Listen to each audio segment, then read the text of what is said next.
Hi, welcome to AFTV. I've got James with me. We've just beaten Man City 1-0 at the Emirates. I could feel the smile. Today, you were spot on with a lot of things, so big up you. Even the shout to say, did Mikel Arteta score around the 87th minute as well? Bro, that feeling you have at times, spot on today. 1-0 to the Arsenal. We've beaten Man City after all those years. I was on this fan cam, was it 2 weeks ago, Tottenham? Yes. Yeah, I think it was 2 weeks ago. Yeah. And I said that you can't, there's no science, you can't quantify a feeling. I went into that Tottenham game, I said on my fan cam, I had a bad feeling that, not that we'd lose or anything, I just didn't feel great going into, something didn't feel right. And in this game, I just felt the opposite. I came with a spring in my step all week. Through the previews, I've been saying, I think we're going to win, I think we're going to win, I think we're going to win. On the preview, I went as bold as 3-1. I also, when Saka, Martinelli and Partey weren't starting, I sort of thought... You changed the score. I sort of brought it down, I thought it could be a bit tighter, but you could see if Partey had started maybe, or if Saka and Martinelli were fully fit, we could have caused him even more problems. This wasn't a game where Arsenal peppered Man City and that the goal was always coming. It was a game where they found that balance between what we were saying in the previews, that nothing is won and lost today, but let's not lose. Let's not let them come to our ground and beat us again. So let's just be sensible. Let's just play... Let's attack when we can attack. Let's maintain a good shape. Let's work unbelievably hard defensively. No one preached that more than Goonley on the watch-along, and Tanvi, how hard we've worked off the ball. And when you do all those, you give yourselves your best chance. And then Tomiyasu, Martinelli, Partey, while I all wanted them to start, the positives of bringing them off the bench is you end with your strongest team. And at the end there, you reflect on the game because you watch it with a nerviness, because you're like, oh, you know, we don't really look like scoring, and City got all these players or whatever. We actually stop at it and you look at it, you go, they did nothing.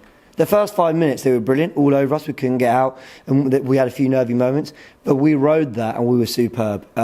Superb in terms of a complete display. Was this, you know, free-flowing, you know, all over the Arsenal? No, it wasn't. No. But are you going to get that against Man City? I'm not sure, so I'm delighted with that. What do you think was said in the week? What do you think what changed? Because I like what you said, that the hard work was clear in this game, but we've seen Arsenal at home this season, and it's not that it hasn't been hard work, but it's been like, we're at home, and the performances haven't been to the level that we want to see, especially from them playing at the Emirates. But today, like you said, it felt different because the hard work was there. I know we weren't free-flowing, but it was a professional performance, which I've seen Arsenal do away, but at home today, sensational. Let me say one thing about City, okay?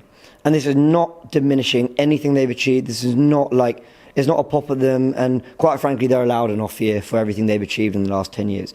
But I looked at that midfield, I didn't want to say it because I didn't want to jinx it. But doesn't midfield of Alvarez, Lewis and Kovacic blow you away? No. And I was saying on the watch-along that Rice and Ødegaard get into whatever best midfield you build. Now, Bernardo was playing quite inside, so technically he's probably whatever. The point is, without De Bruyne and Rodri, they look far less complete. They don't look as dominant in that area of the field. But there's something I quite like about, even though I wanted Saka to play and all these other players, we went in without Martinelli, without Jesus leading the line. But, okay, we know why he wasn't, because Saka was out and Thomas Partey as well. So we had to mix it up in our own way as well. And we still went toe-to-toe and played. In terms of what was different, I think Arteta needs to take some credit tactically. I think he got the balance spot on.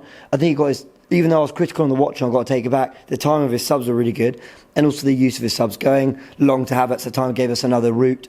But also, clearly, Tomiyasu attacking that inside channel the way he did was absolutely a tactic, because he did it 2-3 times actually in that game. So clearly there was a ploy to get forward. But then you see what Partey can do. What a ball to Tomiyasu as well. So I think it's just from tactics to City not being at their best to Arsenal just wanting it. And I think the Emirates crowd today, along with the players, I think they were just galvanised, had this sense of, are we going to keep letting them little brother us?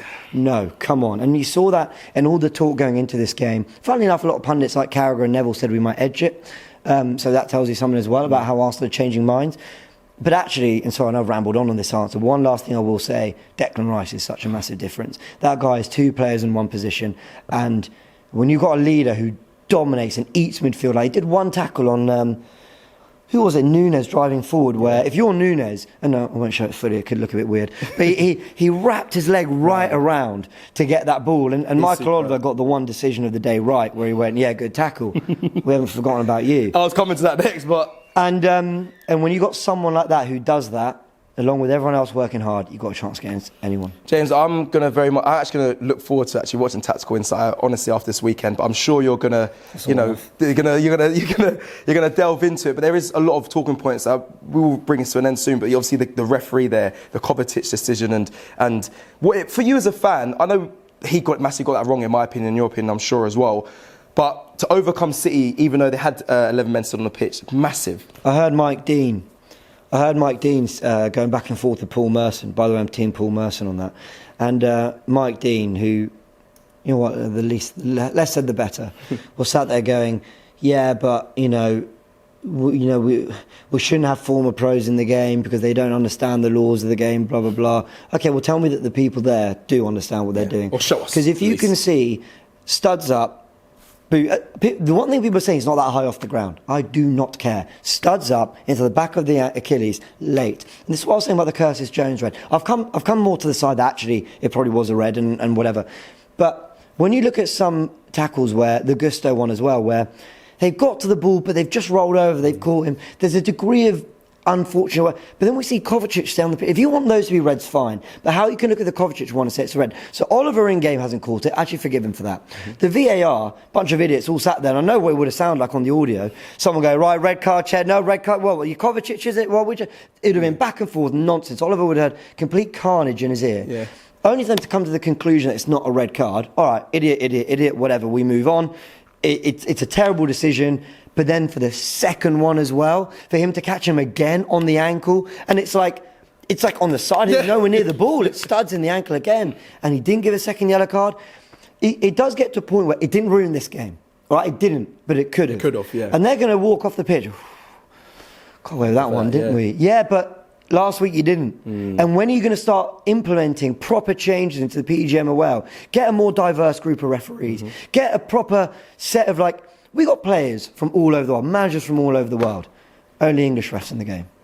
We have referees who make constant errors. What happens if a manager's bad at his job, he loses it? Yeah. What happens if teams and players don't play well on the pitch? Well, they sink down the table. Yeah, they go, yeah. Relegation is a real threat, and then you're talking about an impact elsewhere. But these officials are having big, maybe not decisions that across a whole season matter, but there's so many littered across the season. How there's not better punishment for the way they operate is it's an absolute joke to me, and they need to make change. And changes doesn't mean booking managers for dissent, and book them for dissent, but not for protest, not yellow cards for time wasting. Forget all those. Yes, that needs to be done, but first and foremost, can we get proper people in place who can actually implement these rules accurately? And I'm glad we didn't start on that, because everyone thinks, making excuses. Well, no excuses to make. We won 1-0. Well done, Arsenal. Top two. Tottenham will enjoy 2 weeks top. That's the only little bit that's slightly annoying. But hey, I don't care. We beat City. We've got another 38 games to catch them lot. And fend off City. Great, Fan Cam. Thank you very much.